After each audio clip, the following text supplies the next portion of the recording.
বন্ধুরা, ওজন কমাতে কত রকম পদ্ধতিই তো জনপ্রিয় হচ্ছে আজকাল। সামাজিক যোগাযোগ মাধ্যম আর ইউটিউবের মতো ভিডিও শেয়ারিং প্ল্যাটফর্মের কল্যাণে ওজন কমানোর বহু পদ্ধতি সম্পর্কেই ধারণা পাওয়া যায়। তবে ভালো দিক কিংবা মন্দ দিক না জেনে এই সকল পদ্ধতি অনুসরণ করতে গেলে হিতের বিপরীতও হতে পারে। একজন কোনো একটি পদ্ধতি অনুসরণ করে উপকার পেয়েছেন বলেই যে সেটি আপনার জন্য উপকারী হবে তেমনটি ধরে নেওয়া সম্পূর্ণ ভুল। সারাদিনে মাত্র একবেলা খেলে ওজন কমতে পারে দ্রুত, কথাটি সত্যি, কিন্তু বিষয়টি অত্যন্ত ঝুঁকিপূর্ণ। আমরা সাধারণভাবে 3 বেলা খেয়ে অভ্যস্ত। বিকেলের চা নাস্তার পর্বটিকে হিসাবে ধরে নিলে সেটি হয়ে দাঁড়ায় 4 বেলা। সকালের নাস্তা আর দুপুরের খাবারের মাঝের সময়টাতে অনেকে টুকিটাকি নাস্তা খেয়েই থাকেন। সারাদিনের জন্য আমাদের প্রয়োজনীয় ক্যালোরিটুকু ধাপে ধাপে গ্রহণ করাই বিজ্ঞানসম্মত। একবেলা যতটা পারা যায় তা খেয়ে নেওয়ার পরে সারাদিন যদি না খেয়ে থাকি তাহলে ওজন কমবে ঠিকই, কিন্তু দীর্ঘমেয়াদে এ সকল ফল ভালো দিক বয়ে আনবে না। একবেলা খেলে যে সকল উপকার পাবেন, একবারে অনেক বেশি পরিমাণে খাবার খাওয়া সম্ভব হয় না বলে সারাদিনে ক্যালোরি গ্রহণও কম হবে, তাই আপনার ওজন বেশ দ্রুতই কমবে। তাছাড়া আলাদা আলাদা বেলায় উচ্চ ক্যালোরি সম্পন্ন নানা রকমের খাবার খাওয়া থেকে বিরত থাকলেও আপনার ওজন থাকবে নিয়ন্ত্রণে।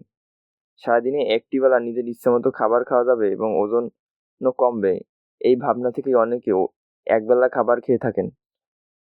তবে এই পদ্ধতিটি অনুসরণ করলে আপনি বেশ মুশকিলে পড়তে পারেন।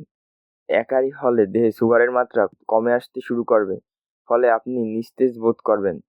সারাদিনে আপনার ক্ষুধা তো লাগবেই এবং সারাদিনে আপনি কোনো এনার্জি পাবেন না, কাজকর্মে ধীর হয়ে পড়বেন, মনোযোগ ধরে রাখতে নির্দিষ্ট কোনো বিষয়ে ফোকাস করতে সমস্যায় পড়বেন। এমনকি আপনি মনের অজান্তেই খিটখিটে আচরণ করতে শুরু করবেন। তাছাড়া লম্বা সময় ধরে খাবার না খেয়ে থাকলে পাকস্থলীতেও জমা হবে অ্যাসিড, ফলে পেটে যন্ত্রণা হবে। দীর্ঘদিন এই অভ্যাস থাকলে গ্যাস্ট্রিক আলসার পর্যন্ত হতে পারে।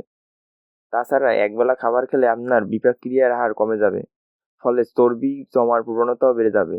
এক্ষেত্রে স্বাভাবিক খাদ্যাভ্যাসে ফিরতে গেলে তখন আপনার ওজন বেশ দ্রুত বাড়বে।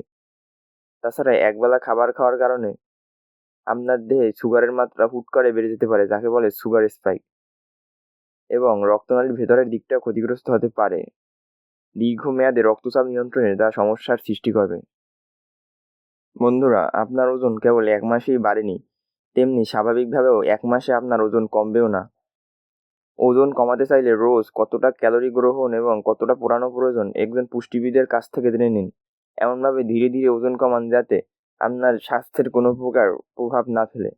বন্ধুরা, আরেকটি কথা জেনে রাখা ভালো যে বর্তমানে অসংখ্য বিজ্ঞাপন পাওয়া যায় যে 1 মাসের ভিতরে ওজন কমিয়ে ফেলার বিভিন্ন ওষুধগুলো কিন্তু দেহের জন্য অত্যন্ত ঝুঁকিপূর্ণ।